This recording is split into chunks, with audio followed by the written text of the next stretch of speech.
will go live in 5 seconds. 4, 3, 2, 1. Not voice radio.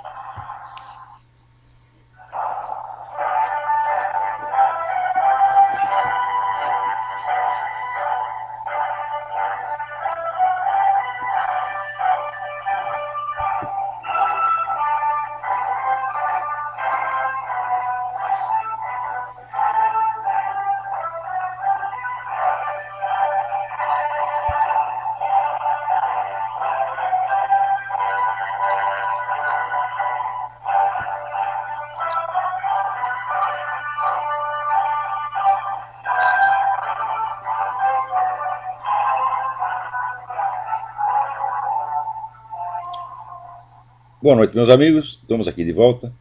Como sempre, começamos invocando a Santíssima Virgem Maria, o Santo Padre Pio de Pietrelcina, para que roguem a Deus que nenhuma injustiça se cometa nesse programa. Queria lembrar aqui, novamente a vocês, que estão abertas no Colégio São Bento as matrículas para uma sessão especial do colégio dedicada a restaurar a educação católica no Brasil. Este é um empreendimento inédito, que vai totalmente contra o espírito dos tempos e que, para os católicos, é uma questão de sobrevivência. Então, se você tem filhos em idade escolar, você, por favor, telefone para o Colégio São Bento, fale com a secretária Liege, número 011-3328-8797 ou 011-6447-7237.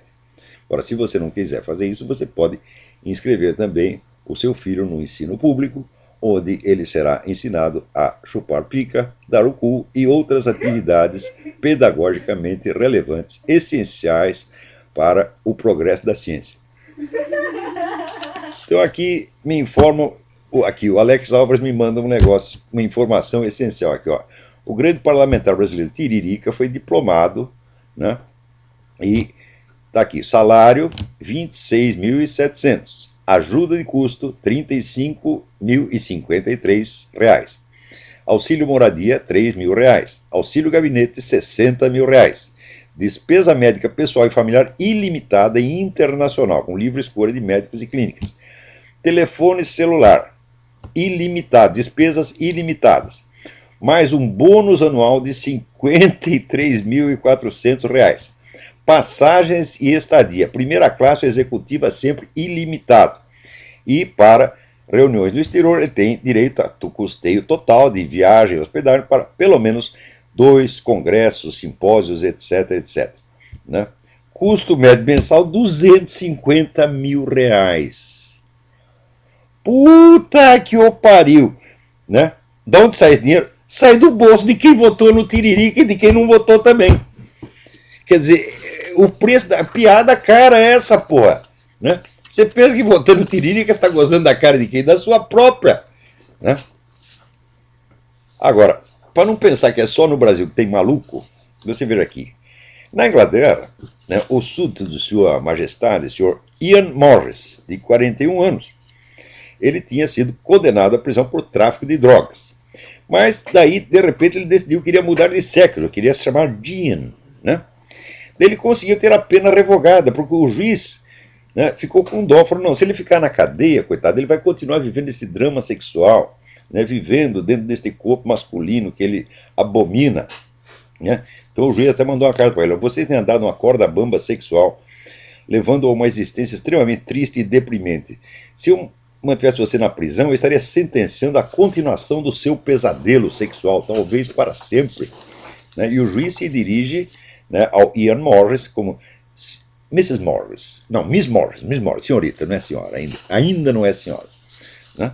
Então é o seguinte, se você está na Inglaterra, tem algum inglês me ouvindo, está aí minha sugestão, cometa o crime e mude de sexo. Você está na rua no instante seguinte, porque os caras não vão querer que você fique sofrendo lá. Agora, depois ele pode cometer outro crime, né, e fazer que nem outro inglês, fala, não, eu quero meu peru de volta. Daí você também será libertado. É assim, né, não sei quantas vezes dá para mudar de sexo.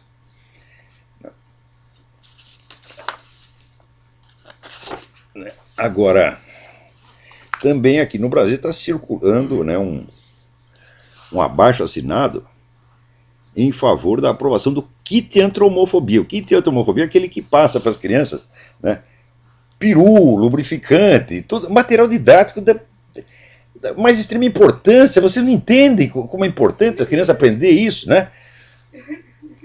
Brincar já com piruzinho de borracha desde pequenininho, né? Depois vão passar a brincar com o peru do professor, né? Mas isso é uma segunda etapa no progresso do entendimento, né? Então aqui diz aqui o manifesto: o Brasil está novamente diante de uma encruzilhada histórica relativamente aos seus direitos civis. Cabe a nós decidirmos se vamos ser uma nação para todos ou não, se vamos nos deixar guiar pela intolerância ou pelo obscurantismo, ou se queremos uma nação moderna, aberta e democrática. Tá vendo? Quer dizer que para construir uma nação aberta e democrática é preciso distribuir perus de borracha às crianças, porque os adultos, todo mundo, né? No Brasil todo mundo tem um peru de borracha. Então, não é justo que as crianças sejam, né, prejudicadas na distribuição de perus de borracha e tubos de KY. Tem que democratizar o peru de borracha. Todo mundo sentando em cima, desde pequenininho, né? Mas assim, a piada vira realidade.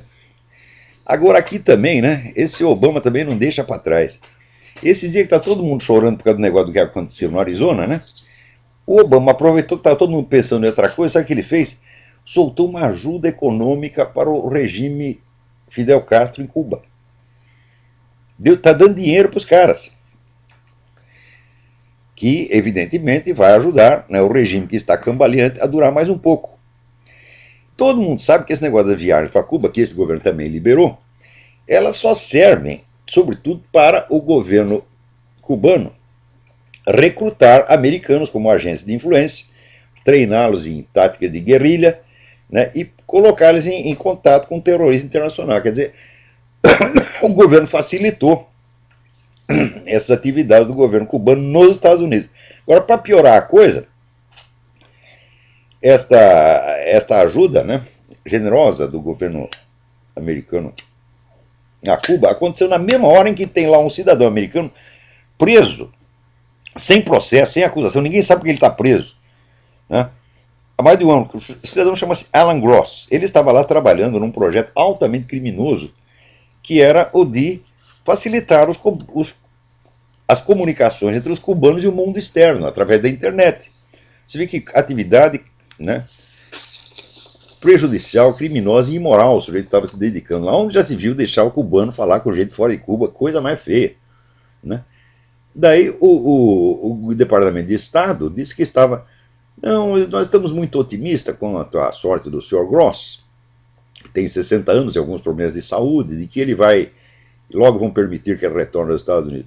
Problema de saúde, olha aqui, o sujeito perdeu 45 quilos na prisão. 45 quilos. O Departamento de Estado diz, não, ele tem alguns problemas de saúde. O que fazer com um cara desse se não mandar tomar no cu, porra? Né? Como é que se pode discutir educadamente uma coisa dessa? Né? Também agora estão discutindo aqui o novo orçamento americano, que tem uma verba monstro para financiar aborto, seguindo então aqui o programa da Planned Parenthood, né? Planned Parenthood foi fundado por uma senhora chamada Margaret Sanger.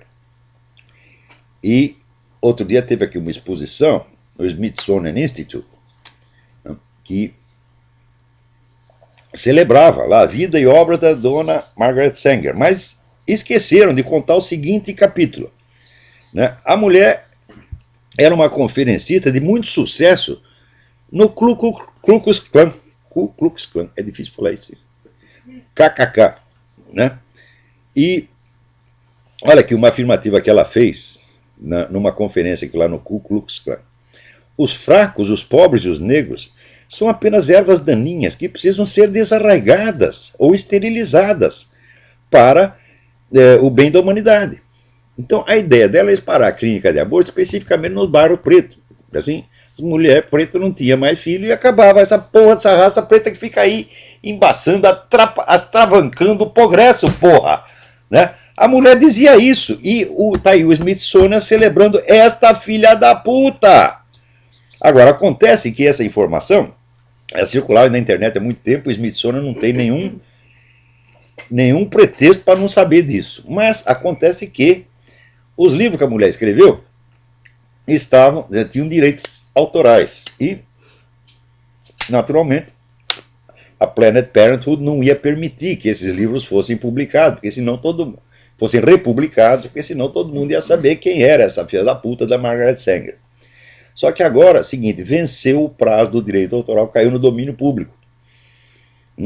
Então, aí que a Smithsonian não tem mesmo o menor pretexto para fingir que ignora, né, estes capítulos escabrosos da vida da dona Margaret Sanger.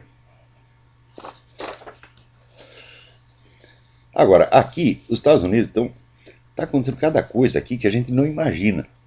Coisa que você nunca pensou que poderia acontecer na América. Aqui o lutador e treinador de wrestling, Jacob Volkmann, né, chamou Obama de idiota e perguntaram: quem você quer lutar? Eu falei: não quero lutar com Obama, mande vir esse cara que é um covarde, idiota. Ele disse isso. No dia seguinte tinha 2 agentes do serviço secreto na casa dele para intimidar o cara. Mas o que é isso? No tempo do Bush, os caras chamavam o Bush de filho da puta, de viado, clamavam pela morte do George Bush, não acontecia absolutamente nada. Agora, se eles falarem uma piada a respeito do Obama, no dia seguinte está lá o serviço secreto. Ora. Mas, felizmente, ele botou a boca no mundo. Nessa altura, quem está intimidado é o serviço secreto. Agora, enquanto isso, o senhor Obama está aí com planos de investir o Departamento de Comércio da autoridade de criar uma identidade internética para cada americano. Quer dizer, você, para usar a internet, você tem que ter uma carteira de identidade numerada, de modo que o seu computador possa ser mais facilmente rastreado. Olha só o plano do cara, né? Quer dizer, quer adotar aqui um sistema de fiscalização na internet pior do que o que tem na China. Porque na China, os caras bloqueiam os sites, mas ainda não estão investigando o cidadão um por um. Na China, que nem tem recurso técnico para fazer isso, mas aqui nos Estados Unidos tem. Então, quer dizer, o sujeito quer saber o que todo mundo está conversando na internet, né? Quer dizer, o cidadão está lá inocentemente, né, vendo o seu site de mulher pelada, ou de homem pelado, que hoje em dia já não se sabe mais, né? E pronto, vai lá, o governo fica sabendo da sua vida inteira, porra. Hein? Nós aqui que nos correspondemos com pessoas perigosas, como Alejandro Penha Esclusa, pensou, os caras vão pegar toda a minha correspondência com Alejandro Penha Esclusa, né? Nós chamando lá o Hugo Chávez de viado e outras coisas. Né? Vamos ser totalmente expostos, né? Agora, o Obama, umas semanas atrás, ele disse que ele tem autoridade suficiente para ele mandar matar qualquer cidadão americano no exterior. Ué, até agora ninguém reclamou. Ele disse isso, né? E é evidente que não tem autoridade para isso. Mas ele se arroga isso, de maneira que o homem está ficando realmente louco. Quer dizer, a quantidade de poder que ele quer é um negocinho não só ilimitado, como inimaginável. Ele quer saber o que está todo mundo conversando em casa, o que os americanos no exterior estão fazendo, e se encher muito saco, ele manda matar. Agora, o episódio mais impressionante da semana é essa história de... Começou com Paul Krugman, no New York Times, né, dizendo que o tiroteio no Arizona aconteceu porque o pessoal da direita, os conservadores como Sarah Palin, ficam instilando ódio nas pessoas. Né? Único exemplo de discurso de ódio que ele citou foi um discurso que não era da Sarah Palin, da Michelle Bachmann, em que ela dizia o seguinte, que contra o Obamacare, que é o sistema de saúde do Obama, nós temos que ser armados e perigosos. Alusão, uma piada, né? Alusão ao título de um filme, né? Fulaninha, armada e perigosa. O Paul Krugman diz que isto é um apelo ao homicídio, um apelo ao genocídio, quer dizer que é para matar todos os democratas. Quer dizer, o sujeito está forçando a interpretação até o limite do psicótico. E, baseado nesse raciocínio, então, foi a Sarah Palin que incentivou o assassinato. Quer dizer, o fato de que o assassino fosse um sujeito de esquerda, né, cuja leitura predileta é o Manifesto Comunista, e de que tenha sido educado numa escola que foi inteiramente orientada por Barack Obama e Michael Ayers, seu colega terrorista, isso aí não é importante. Agora, importante é tentar criar uma relação totalmente artificial, longínqua, remota, impossível, né, entre discurso da Sarah Palin e o homicídio que o sujeito praticou lá. Agora, se você procura no site de esquerda, aí você vai saber o que é incentivo ao ódio, né? Então, aqui o Brian Fisher, num artigo recém-publicado, no One News Now, dá uma lista de 2 páginas de frases que ele colheu nesses sites de esquerda a respeito de Sarah Palin.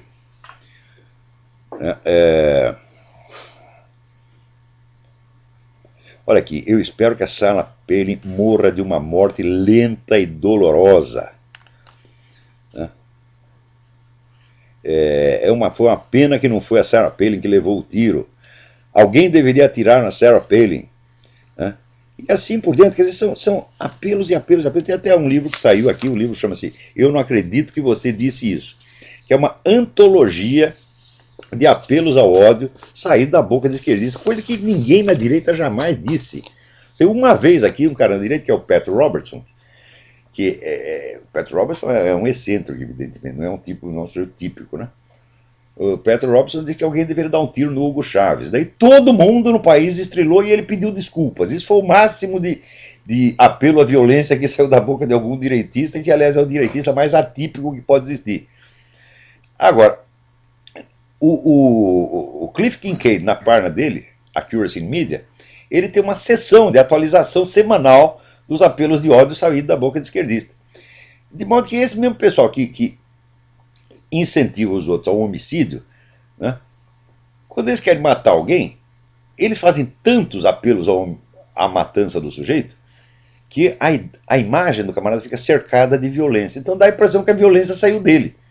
Ou seja, você adquire fama de ser odiento, não porque você odeia alguém, mas porque muita gente odeia você. Então, isso é uma técnica muito filha da puta, né? Baseada no negócio do conselho do Talleyrand. Caluniem, que alguma coisa sempre vai acabar pegando, sempre vai acabar grudando. Agora, aqui o pessoal está havendo um zoom aí nas comunidades islâmicas de que os caras vão coroar um califa exatamente ali no marco zero. O califa seria, teoricamente, o líder mundial do islamismo, né? Então eles querem reconstruir o califado, quer dizer, o governo islâmico mundial, e diz que vão, simbolicamente, coroar o sujeito exatamente ali no marco zero. O que alguém vai fazer contra isso? Ninguém vai fazer merda nenhuma. Agora aqui também, o pessoal, esse negócio do Paul Krugman, agora deu bode, porque o pessoal da Accuracy in Media está dizendo, o Paul Krugman tem que parar. Essa mentira dele tem que parar. E o Mark Levin já anunciou na coluna dele, ó, todo mundo que insinuar de longe que eu tenho algo a ver com o tiroteio lá do Arizona vai ser processado. Mas é assim que se faz, porque não adianta nada você reclamar por escrito. Tem que meter processo dos filhos das putas. Era isso que eu recomendava aos nossos milicos. Aí, sempre que esse pessoal mentir contra as Forças Armadas, né, o comandante da força tem obrigação de processar o filho da puta. Nunca processaram ninguém. A pessoa inventou cada coisa contra a Força Armada, cada coisa tão absurda, né? Por exemplo, tinha um cara, alguém achou lá uns documentos sobre serviços secretos do tempo da ditadura, né? Vários sacos ali enterrados, né?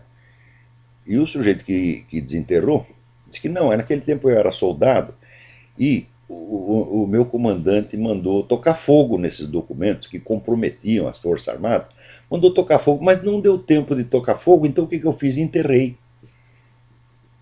O sujeito diz isso, meu Deus do céu. Quanto tempo leva para você atear fogo numa pilha de papel? Né? 10 segundos. Quanto tempo leva para você cavar um buraco? Quer dizer, não deu tempo de acender um fósforo, então ele simplesmente, né, fez lá um buraco de 3 metros por 2 e enterrou o documento. Os caras diziam coisas desse tipo, e o comandante do exército, o que fazia? Soltar uma nota oficial, dizendo, é mentira, né? Lamentamos que essas mentiras circulam. Mas não é assim que se faz, pô.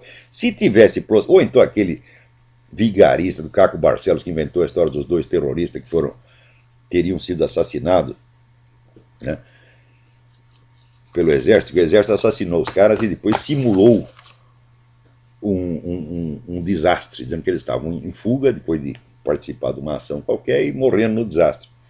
Daí o Caco Barcelos dizia, não, o desastre foi simulado, os caras já estavam mortos, né?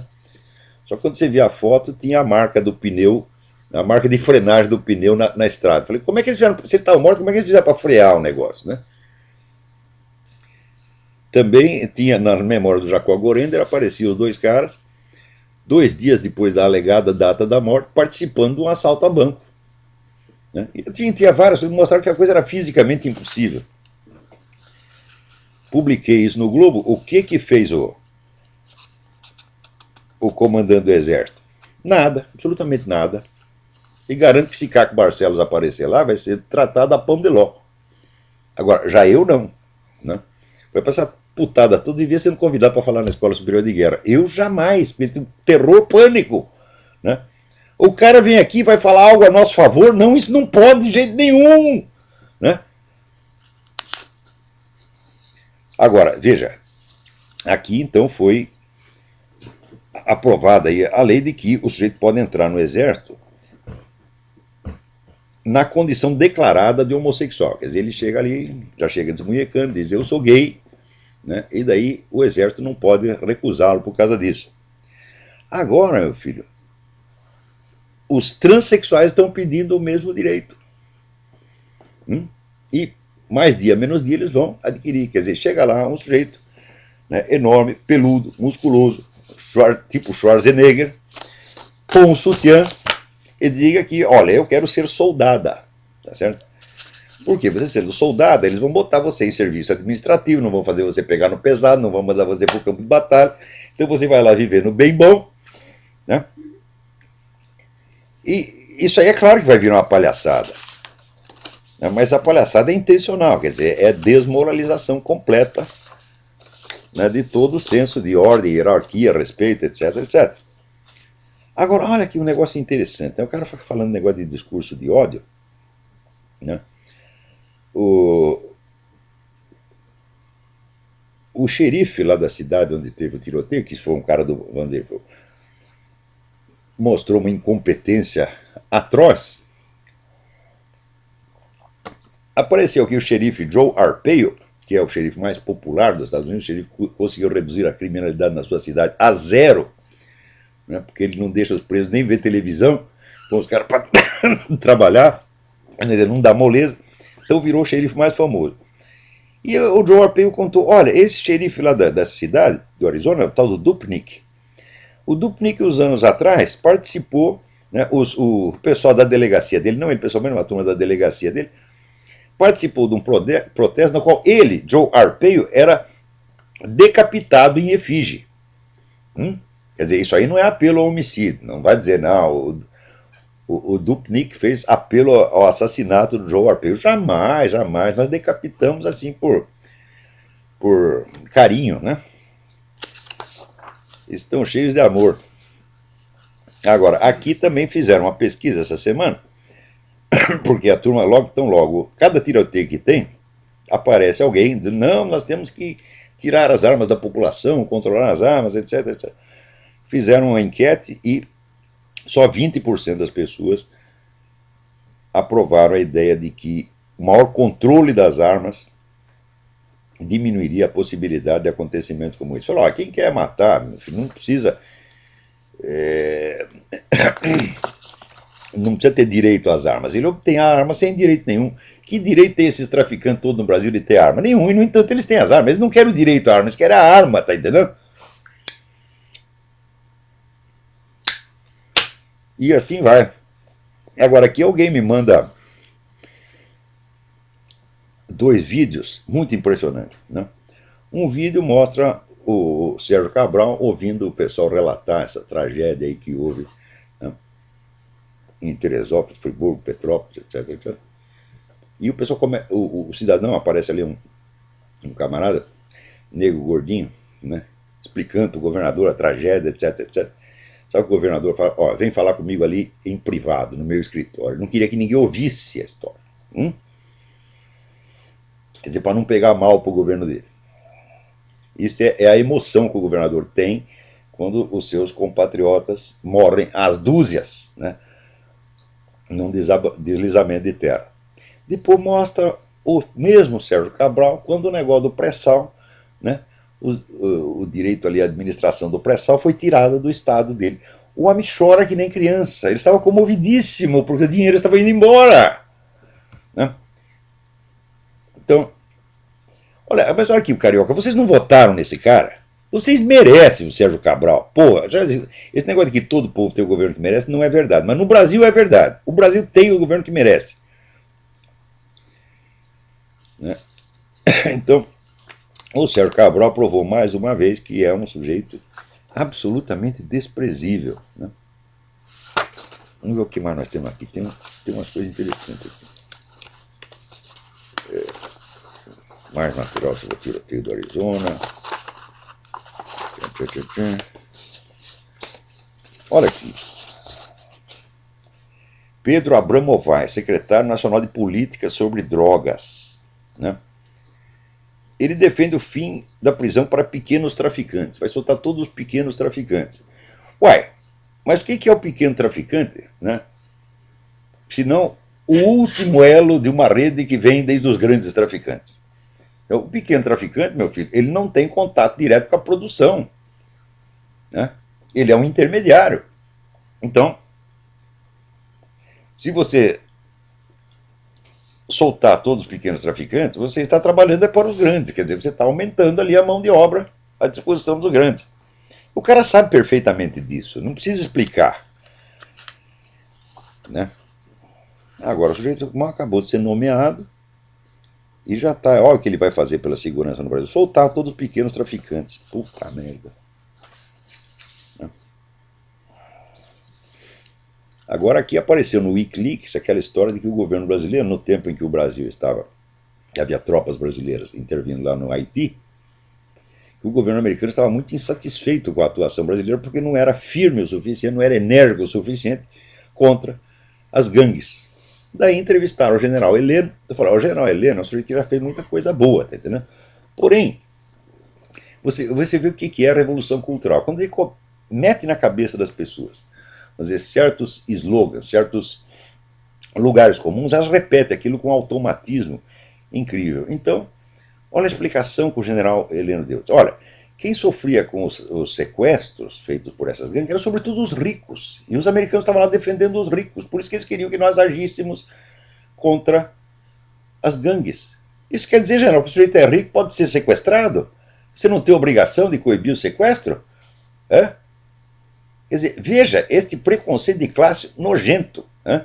Então, general Heleno, o senhor é um homem honesto, mas desculpa, o senhor é burro. O senhor é burro. O senhor sai repetindo esse tipo de discurso de slogan, de propaganda comunista, sem nem saber que é comunista. O senhor não tem cultura suficiente para identificar da onde vêm as ideias que entraram na sua cabeça. E sai repetindo besteira.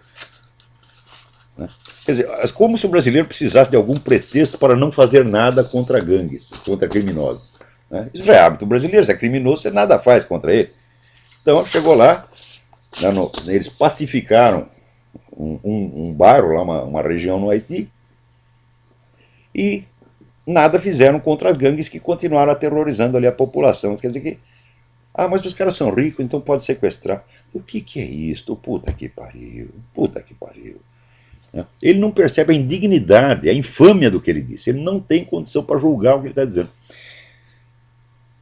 Então isso quer dizer, o decréscimo de consciência intelectual e moral no Brasil é tanto que afetou todo mundo. Pouco importa se o cara é comunista, direitista, conservador, católico, protestante. Está todo mundo ficando idiota nesse país, é uma coisa terrível. Eu nunca vi um fenômeno desse em todo o mundo, em qualquer país onde aparece. Né? Por exemplo, governante falando besteira, todo mundo percebe imediatamente. No mínimo, é como aqui, fica 50% de um lado e 50% do outro.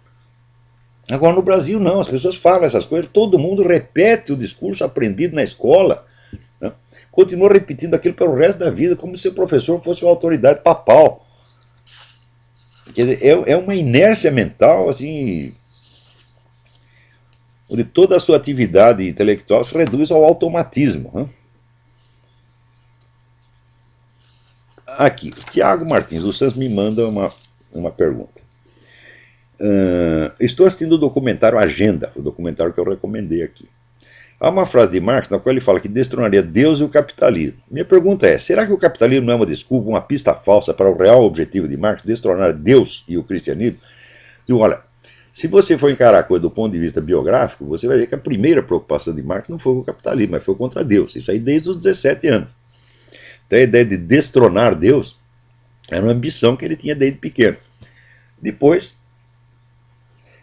é que ele achou que a cultura cristã era uma superestrutura e que embaixo dela tinha o capitalismo. Então, para quebrar a autoridade de Deus no mundo, precisava primeiro destruir o capitalismo. Mas destruir o capitalismo, de fato, é um meio. A finalidade última é instituir o que o Antônio Gramsci depois chamaria a completa terrestrialização do pensamento. Quer dizer, você fechar a humanidade numa redoma onde ela não pode conceber nada além da existência terrestre. Então o objetivo é realmente esse, quer dizer, depois, no livro do pastor Richard Wurmbrand, ele nota que na prisão em que ele ficou, pelo menos, e depois ele confirmou, isso acontecia também em outras prisões, ele foi preso na Romênia, toda a lavagem cerebral que os caras sofriam na prisão não era contra o capitalismo, mas contra a religião. Então ele começou a desconfiar, falou, pô, esse negócio de capitalismo parece que é um pretexto, eles estão mais interessados em tornar o sujeito ateu do que torná-lo anticapitalista. Eles têm mania de religião. É tanto que eles torturavam, de preferência, os sacerdotes, o cara padre, pastor, rabino. Ah, você chegou lá, você era o primeiro a ser torturado. E em Jarada fazia a seguinte sacanagem, você pegava, por exemplo, um padre, né, e amarrava um rabino na cadeia. E começava a arrancar os dentes do rabino. Falava, se você não abjurar da sua religião, nós vamos arrancar todos os dentes do rabino até o fim. Ou então fazia o contrário, pegava o rabino e amarrava o padre. Né?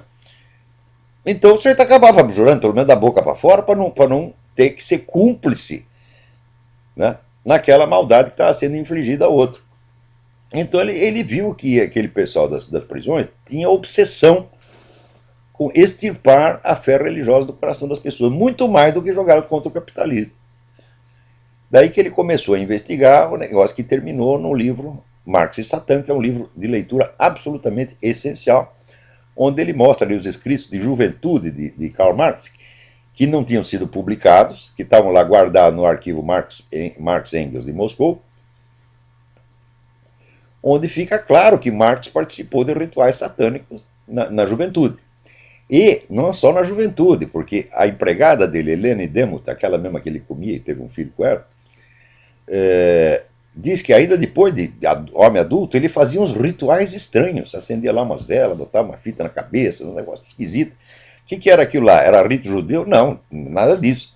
Né? Era rito satânico, evidentemente. Então quer dizer que o cara não só era satanista na juventude, como continuou.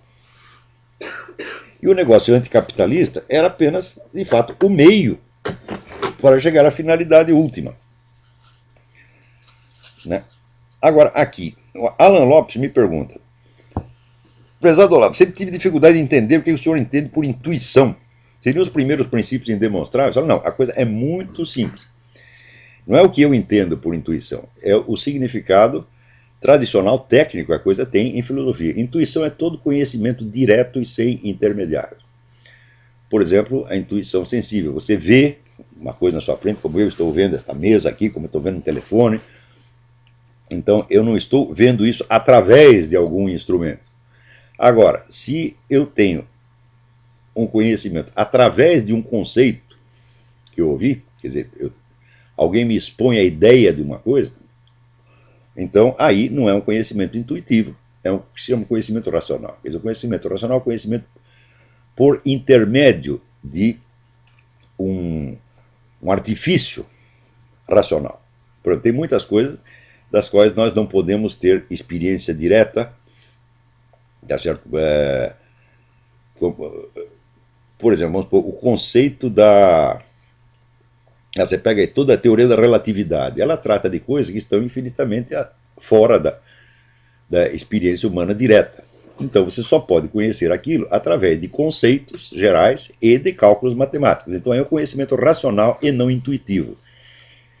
Se você para simplificar a guerra, então intuitivo é o direto e sem intermediários. Racional é o que vem através de um artifício mental. Isso não é eu que entendo assim, isso aí é o sentido que tem tradicionalmente. Agora, tem pessoas que, popularmente, se usa às vezes a palavra intuição para querer dizer um pressentimento, uma percepção extrasensorial, etc, etc. Mas esse é um sentido apenas popular, não é o sentido técnico com que se usa essas palavras em filosofia.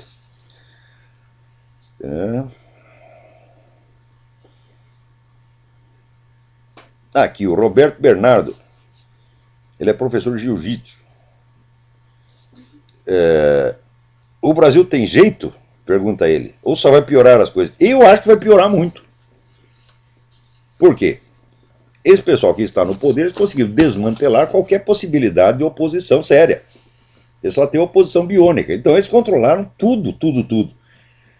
Então, o Brasil tinha jeito 10 ou 15 anos atrás. Agora não acredito que tenha mais jeito, não. Agora vai seguir o seu destino petista até o amargo fim, a não ser que fatores internacionais intervenham, porque, veja, o sucesso do governo Lula se deve inteiramente ao seguinte fato: você tem grandes banqueiros internacionais que estão interessados em criar um governo mundial. Para criar um governo mundial, você tem que quebrar a soberania americana. Para quebrar a soberania americana, você tem que quebrar a economia americana. Então eles estão fazendo tudo o que podem para quebrar a economia americana, e foi para isso que elegeram o Obama. Enquanto isso, eles diziam, bom, onde nós vamos botar nosso dinheiro de modo que nós mesmos não percamos com a destruição que estamos fazendo? E escolheram o Brasil, porra! Então o Brasil virou uma espécie de cofre forte, onde os demolidores da economia americana se resguardam dos efeitos de suas próprias ações. Então choveu investimento internacional no Brasil e, é claro, o padrão de vida das pessoas melhorou. Então, pode ser que amanhã esse pessoal decida, vamos tirar nosso dinheiro do Brasil e botar na Zâmbia. Daí afunda tudo, daí acaba o sucesso petista. Mas, você pode perguntar assim, bom, e se a economia for para o brejo? Vai haver uma rebelião, um golpe de Estado, ou o pessoal não vai votar mais no PT, etc. Eu digo, depende. Porque no Brasil está sendo construído gradativamente, muito cuidadosamente, vamos dizer, um sistema de poder ditatorial informal que é muito eficiente. Está mais do que provado, vamos dizer, que crises econômicas e misérias derrubam governos democráticos, mas não derrubam ditaduras. Então, se uma crise econômica causada por fatores internacionais pode ou não determinar uma mudança de rumo das coisas do Brasil, depende da velocidade com que o atual sistema consiga se consolidar como ditadura, como sistema totalitário. Se a construção da ditadura ainda estiver atrasada e tiver um resíduo democrático no Brasil, então é possível que uma violenta crise econômica desperte, não dizer, uma revolta geral contra o governo, e o pessoal ou pare de votar no PT, ou faça uma revolução, um golpe de Estado, qualquer coisa, daí muda isso. Mas se a ditadura estiver consolidada, meu filho, quanto mais miséria, melhor. Você vê, o Hugo Chávez, na Venezuela, ele se torna tanto mais poderoso quanto mais a economia do país vai para o brejo. Porque pobre não faz revolução, pobre não dá golpe de Estado, porra. Né? Você vê, Napoleão já dizia, para fazer uma guerra precisa de 3 condições. Primeira, dinheiro. Segunda, dinheiro. Terceira, dinheiro. Uma revolução sai mais caro ainda, porra. Então, um bando de esfomeados não tem a mais mínima condição de fazer a revolução. Essa ideia de que, olha, quantas vezes eu conversando no Brasil com empresário, com até gente de comando militar, até gente de serviço de inteligência, todos eles achavam assim, não, mas se a situação econômica piorar, né? Daí eles caem e falam, caem coisíssima nenhuma, quanto pior, melhor, porra. Né? Agora, se tiver, por exemplo, vamos ver, uma crise econômica aqui nos Estados Unidos, como teve, né? Então a popularidade do Obama baixou de 80% para 25%, então aí é grave. Né? Demorou 2 anos para o pessoal se tocar, mas se tocou. Na primeira eleição parlamentar que teve, o Obama ainda levou vantagem. Na segunda ele já se ferrou, perdeu o controle da Câmara dos Deputados. Quer dizer, eles estavam dominando tudo, dominava a presidência, a Câmara dos Deputados e a Corte Suprema. Né? É uma situação que nos Estados Unidos foi considerada, imediatamente considerada alarmante, porque aqui o certo é o bipartidarismo, quer dizer, todo, o poder é dividido. Né? Então, imediatamente a reação do eleitorado apareceu. O pessoal começou a votar nos republicanos. Às vezes não é porque gosta do republicano, é porque o Obama está fazendo tanta cagada que o pessoal fala, bom, vamos votar no outro lado para evitar que o homem se torne poderoso demais. Mas isso acontece aqui, isso acontece na Inglaterra, né? Como quando os trabalhistas perderam a eleição. Porque quando começa a doer no bolso, o pessoal vota no outro partido. Mas numa ditadura, meu filho, né? Quanto mais pobre está o povo, quanto mais desarmado está o povo, melhor para o ditador. O Hugo Chávez se sente tanto mais seguro, quanto menos comida tem no prato dos venezuelanos, pô. Né?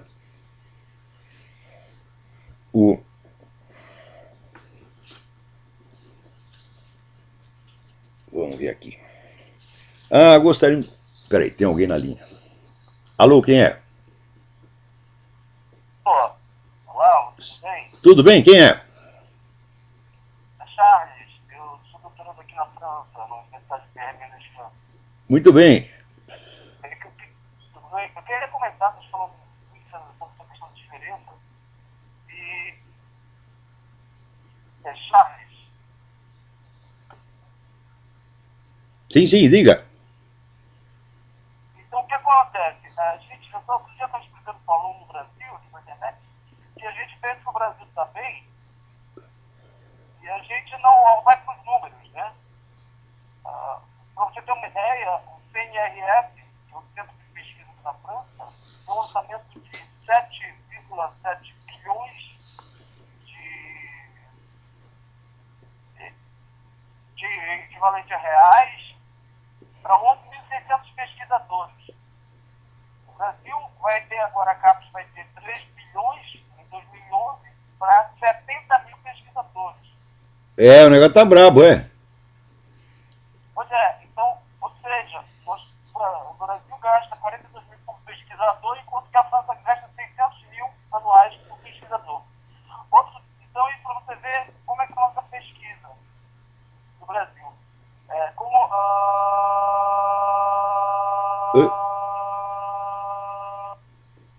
E pifou a ligação, a informação estava interessante. Né? Então você vê que a verba de pesquisa no Brasil continua muito restrita, então é disputada a tapa e o sujeito, para conseguir a sua verbinha, precisa puxar muito saco, muito saco. Né? Quer dizer, o acesso a verbas de pesquisa, isso aí é como, né, na Universidade Austríaca tinha a piada de que para você subir na profissão tinha 3 vias, que eles diziam em latim, per os, per annum, per vaginam. Né? Quer dizer, tinha via oral, anal e vaginal. Então, para essas verbas de pesquisa também tem 3 vias, oral, anal e vaginal. Então, agora, falando nisso, vamos dizer, este sucesso do Brasil, ele é alimentado artificialmente pelos próprios investidores. O sujeito está colocando o dinheiro dele no Brasil, ele quer que mais gente coloque. Quanto mais dinheiro for para lá, mais dinheiro cada um vai ganhar. Então você pega esses boletins de investidores, todos dizem a mesma coisa, invista no Brasil, aquilo é uma maravilha. Assim, é um negócio avassalador. Né? Só que antes mesmo, isso aí é tipo da... Você sabe que esses conselhos de investimento são profecias autorrealizáveis. Você diz, invista lá, nós vamos ganhar um montão de dinheiro. Se as pessoas acreditarem, você vai ganhar realmente um montão de dinheiro. Se não acreditarem, não sai dinheiro nenhum. Então, a campanha pelo investimento no Brasil foi uma coisa avassaladora aqui. Então, foi um sucesso aparente, alimentado de fora e sustentado ao mesmo tempo pela mídia, que trabalha, que é da propriedade dos mesmos banqueiros internacionais, dos mesmos investidores. Então, nós vamos colocar nosso dinheiro no Brasil, então o Brasil protege nosso dinheiro e nós temos que proteger o Brasil. Foi isso a razão do sucesso do Lula. Quer dizer, qual é a contribuição do Lula para isso? Nada, o Lula não fez nada. Os meninos do Lula não fizeram nada, não foram eles que conseguiram isso. Isso é uma decisão internacional. A história do Brasil sempre se escreveu desde o exterior. O Brasil é uma vítima inerme da história internacional. E vítima, às vezes, beneficiária também. Não foi só isso que aconteceu. Peraí, tem mais alguém aí? Alô? Bom, professor, é Rony Cardoso, tudo bom? Rony, tudo bem? Professor, eu estou com uma dúvida, não tem muito a ver com o que o senhor está falando neste momento. Se eu puder esclarecer ao longo do programa, estaria grato. Na leitura dos seus livros, o senhor recorre ao conceito de eviternidade. Sim. Explicar algumas coisas. E eu acho que eu não entendi muito bem onde pode ocorrer isso. Eu acho que eu não consegui captar o conceito de eviternidade se eu pudesse. Não, mas é muito simples. A definição de eternidade, a definição técnica, foi dada já há muito tempo pelo filósofo Boécio. Ele diz: a eternidade é a posse plena e instantânea de todos os seus momentos. Então quer dizer que a eternidade é aquilo que paira acima do tempo imutavelmente. Perenidade quer dizer sempre duração sem limite. Perenidade é um tipo de tempo. Então, por exemplo, quando você morrer, quando seu corpo acabar, você vai ter uma duração ilimitada, você continua vivendo, mas acontece que você não é eterno. Por quê? Porque você foi criado. Você não é superior ao tempo. Quer dizer, quando a igreja nos promete a vida eterna, como dizer, uma figura de linguagem. Eterno é Deus. Nós nos tornamos apenas perenes, porque nós não retroagimos no tempo. Né? Nós não estamos presentes no passado anterior ao nosso nascimento. Nós temos um começo. Então é isso que se chama eviternidade. Eviternidade ou perenidade, né? É aquilo que tem uma duração ilimitada, mas não está acima do tempo, como a eternidade. Então é a famosa teoria do triplo tempo. Você tem o tempo, a perenidade e a eternidade. Entendeu agora? Caiu a ligação dele, mas está aí explicado, então ele pode ouvir e se houver alguma dúvida, volta a telefonar. Se houver alguma... Eu tenho um livro muito bom sobre isso, que é o livro do Ananda Coomaraswamy, que se chama Tempo e Eternidade, dá a explicação técnica disso, conforme aparece nas várias tradições religiosas, sempre com o mesmo sentido. Quer dizer, neste ponto, as várias religiões são coincidentes. As religiões, não só, também a tradição filosófica também é coincidente nessa ideia do triplo tempo. Agora, aqui. O Pedro Heroles me pergunta qual é o meu parecer sobre o trabalho de Thomas Woods e do Instituto von Mises. Eu acho que os dois são indispensáveis. Do Instituto von Mises a gente não concorda com tudo. O Mises teve muita influência de Immanuel Kant e aí ele rateia um pouco. Mas, no geral, são informações indispensáveis e a idoneidade intelectual do Ludwig von Mises é uma coisa que está acima da possibilidade de dúvida. Porém, ainda em resposta a isso, veio por coincidência aqui um e-mail do André Ricardo Randazzo Gomes, dizendo: gostaríamos, sugiro que o professor Olavo recomenda a seus ouvintes no Trollspeak a série A Igreja Católica Construtora da Civilização, apresentada por Thomas Woods, originalmente no canal TV americano, que nós traduzimos e legendamos, colocando à disposição no YouTube no seguinte canal. Anote aí, www.youtube.com/Candungus, K-A-N-D-U-N-G-U-S. Então isso certamente vale a pena ver. Então tá aí, olha, o trabalho de Thomas Woods é coisa de altíssimo valor, não apenas apologético, mas historiográfico. Alguém aqui me pergunta,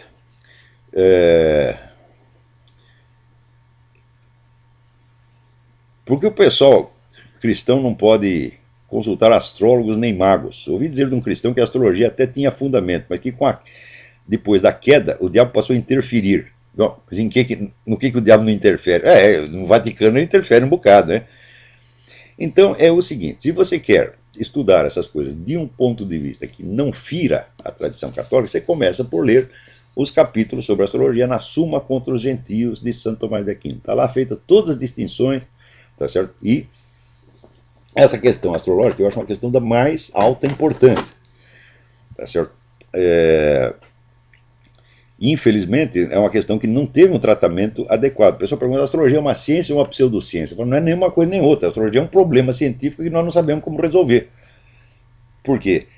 Estudos estatísticos, o mais completo que foi feito por um cidadão chamado Michel Gauquelin, na França, mostrou que existe alguma correlação, que não é exatamente o que os astrólogos costumam apontar, entre as posições planetárias e as escolhas de profissão. Quer dizer, grupos profissionais definidos correspondem a certas posições planetárias definidas. Estatisticamente, isso foi feito até com 50 milhões de horóscopos de nascimento. Então, existe algo aí que precisa ser elucidado. Quer dizer, talvez os astrólogos ouviram o galo cantar, mas não sabem aonde. Mas, em todo caso, se você não tiver meios não astrológicos de averiguar isto, então não adianta discutir astrologia. O problema não é saber se a astrologia funciona. O problema é saber se, primeiro, se esta correlação entre posições planetárias e acontecimentos terrestres existe ou não existe. Depois de você elucidar isso, você precisa saber, daí sim você pode investigar a astrologia. Mas o debate sobre o assunto sempre confunde duas coisas. Confunde, primeiro, a existência ou inexistência do fenômeno com a prática da astrologia. Eu digo, uma coisa não tem nada a ver com a outra. Então, eu escrevi muita coisa sobre isso, mas foi inútil. Acho que ninguém quer encarar o assunto a sério, justamente porque sabem que é extremamente importante. Mas se você quer tirar suas dúvidas quanto à viabilidade de um católico estudar essas coisas, então vai lá no Santo Tomás de Aquino, está tudo explicadinho lá.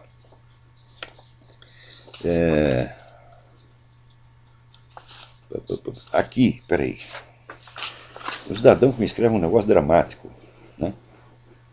Eu sou vereador pelo PT. Eu não vou dar nem o nome do cara para não comprometer. Eu sou vereador pelo PT, partido ao qual me filiei por circunstâncias, embora eu nunca tenha sido marxista. Sou também radialista, essa profissão me ensinou muitas coisas. O que me preocupa é que eu comecei a perceber as enormes diferenças entre minhas convicções cristãs e o PT. Digo, mas o PT foi feito para enganar cristão, meu Deus do céu. O PT foi criado pela teologia da libertação, que é o maior pseudo-catolicismo que já existiu, que é um bando de comunista, que estão lá obedecendo, realizando o plano que Antônio Gramsci definia assim: não atacar a Igreja Católica, mas usá-la como instrumento, esvaziá-la do seu conteúdo espiritual e usá-la como megafone para os nossos projetos. A teologia da libertação foi feita para isto, porra. Você acha que algum teólogo da libertação é católico, é cristão? Mas nem no sentido mais remoto da palavra. São comunistas mesmo. E quem fundou o PT? Foi a teologia da libertação, foi Frei Beto e outros. Então, foi feito para enganar católico e está enganando. Você é só mais um. Católico, protestante, você é só mais um que cai no engodo. São milhares. Né? E o pessoal cai por quê? Porque não estudou a história do movimento comunista, história da estratégia comunista, e não sabe de nada. Como eu expliquei aqui com relação ao documentário Agenda, na semana passada. Né? Alô, quem é? Tem alguém mais alguém na linha aí? Marcos Ribeirão. Marcos e Ribeirão, tudo bem? Alô? Tudo bem.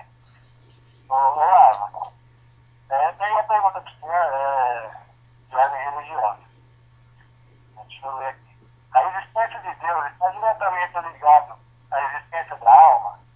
Ou é possível a existência de um sem o outro? As almas humanas foram criadas a partir de um determinado momento. Você leu, isso está explicado no primeiro capítulo do Gênesis. Deus é eterno e imutável, ele não depende da existência de nada. Se não existisse mais nada, ele ainda continuaria existindo. As almas humanas foram criadas num determinado tempo, e serão extintas no outro tempo. Quer dizer, elas são entidades eminentemente temporais e não eternas. Quer dizer, o círculo inteiro do tempo, né, o transcurso inteiro do tempo, comparado com a eternidade, é um pontinho no infinito. Não há comensurabilidade entre tempo e eternidade. E a existência das almas humanas é apenas uma coisa a mais que aconteceu no tempo. Agora, isso do ponto de vista objetivo.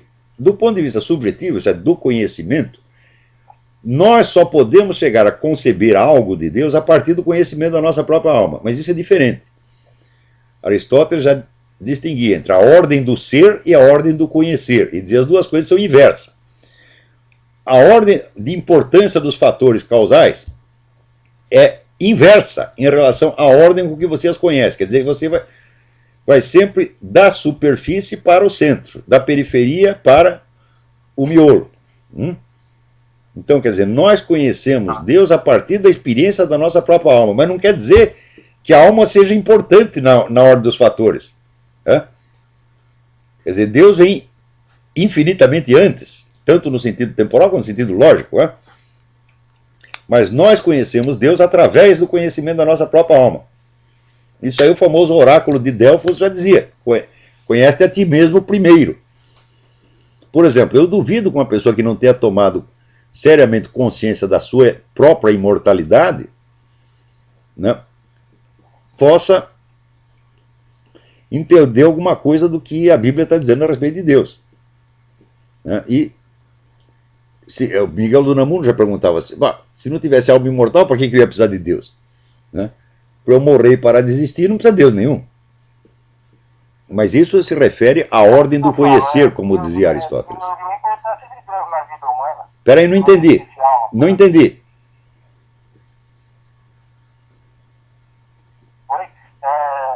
Diminuiria a importância de Deus na vida humana. Sim, se não houvesse imortalidade, a importância de Deus na vida seria nenhuma. Quer dizer, seria uma coisa indiferente. Tanto faz ter Deus como não ter Deus, que nós vamos morrer e desaparecer mesmo. Então a imortalidade, o conhecimento da alma. Outra pergunta. A respeito de uns 3 ou 4 programas atrás, o senhor falou, citou um livro aí que eu não me lembro o nome agora, que o autor fala que a consciência não é causada pelo cérebro. Então, como é que explicaria uma lesão cerebral e a consciência da pessoa é afetada? Veja, consciência é uma coisa, é a operação de certas funções, como linguagem, raciocínio, etc., é outra, completamente diferente. Quer dizer, se fosse, isso quer dizer que uma lesão cerebral pode afetar o funcionamento da consciência às vezes, em outros casos não afeta, mas se tem um caso em que não afeta, já está provado que uma coisa não depende da outra. Assim, como você pensar assim, o motor do seu carro depende do pneu? Não. Se furar os 4 pneus, o motor continua funcionando, mas você não vai andar. Consciência é a mesma coisa, consciência continua funcionando, mas não pode raciocinar, não pode relembrar as coisas direito, não pode ter autocontrole, etc, etc. Então, não existe. Uma pessoa que tem uma lesão cerebral, por exemplo, pode ser que ela tenha uma consciência igual a gente? Sem dúvida, sem dúvida. Existem inúmeros casos de. Perfeitamente, perfeitamente. Existem inúmeros casos, não só de lesão cerebral. Se desencarnasse, no caso, seria normal. Sim, sim, sim. Inclusive, vamos dizer, as pessoas que passaram por essas experiências de parada cardíaca, e, portanto, parada do funcionamento do cérebro depois de 10 segundos, e elas relatam que elas não só percebiam o que se passava no seu ambiente em volta, mas que elas naqueles momentos estavam muito mais conscientes do que estavam quando viviam no corpo. A consciência funcionava de uma maneira muito mais veloz e abrangente. O número de casos que tem isso é tão grande, que a simples hipótese de que a consciência seja produto do cérebro deve ser afastada de cara, in limine, quer dizer, não tem, é inviável. A alma como produto do cérebro é inviável, é uma estupidez, é uma lenda. Aliás, falando nisso, o nosso tempo, né, acabou. Então, até a semana que vem. Muito obrigado.